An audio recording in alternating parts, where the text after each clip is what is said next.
అందులో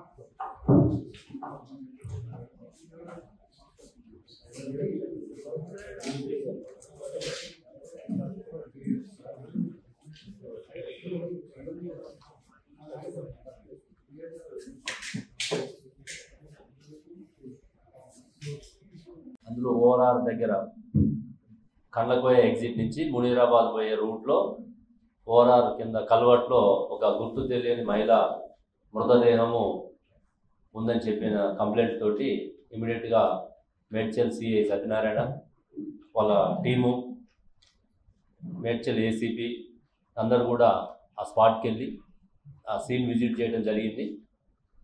ఆ రోజు వరకు మనకి ఆ మహిళ ఎవరో తెలియదు. ఇమీడియట్గా ఎఫ్ఐఆర్ నమోదు చేసుకొని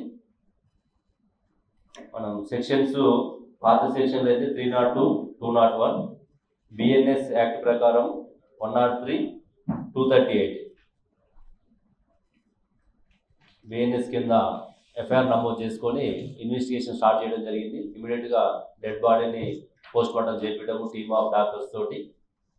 ఆ తర్వాత అక్కడ సీన్లో దొరికినటువంటి ఆధారాల ఆధారంగా ఆమె కట్టుకున్నటువంటి శారీ, తర్వాత ఆమె ధరించినటువంటి ఆభరణాలు, వీటన్నింటినీ ఇమ్మీడియట్గా ఫొటోస్ తీసి మా టీం అందరూ కూడా సర్క్యులేట్ చేయడం జరిగింది లుకౌట్ నోటీస్ ద్వారా. చుట్టుపక్కల ఉన్నటువంటి సంగారెడ్డి, మెదక్, సిద్దిపేట, రాచకొండ, హైదరాబాద్, సైబరాబాద్, కామారెడ్డి, నిజామాబాద్ అన్ని జిల్లాలకు కూడా వీటి సర్క్యులేట్ చేయటము.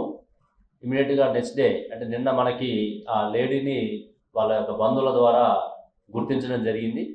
ఆ లేడీ మనకి పేరు శివానంద, ఏజ్ 45 years, భర్త సాయిలు. ఈమెకి ఒక పాప, 2 అబ్బాయిలు ఉన్నారు. ఈమె అక్కడ వాళ్ళ ఇంట్లో గొడవ పెట్టుకొని వచ్చేసి ఇక్కడ ప్రాంతంలో కొద్ది రోజులు కొంపల్లి, కొద్ది రోజులు కుషాయగూడలో షెల్టర్ తీసుకొని ఉంటుంది గత ఒక 6 నెలల నుంచి.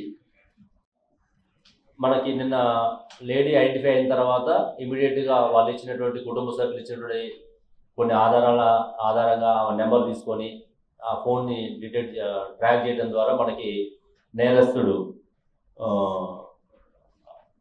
గుర్తించడం జరిగింది. ఈ నేరస్తుడి పేరు షేక్ ఇమాన్. ఇతను స్టోన్ కట్టర్గా ఇక్కడనే మేడ్చల్లో పనిచేస్తున్నాడు, మజీద్పూర్ ఏరియాలో ఉంటాడు. ఇతని నేటివ్ కూడా కరీంనగర్ జిల్లా కమలాపూర్. ఇతను ఆ రోజు 24వ తారీఖు సాయంత్రం ఆ లేడీ బస్టాండ్ దగ్గర, మేడ్చల్ బస్టాండ్ దగ్గర ఉన్నప్పుడు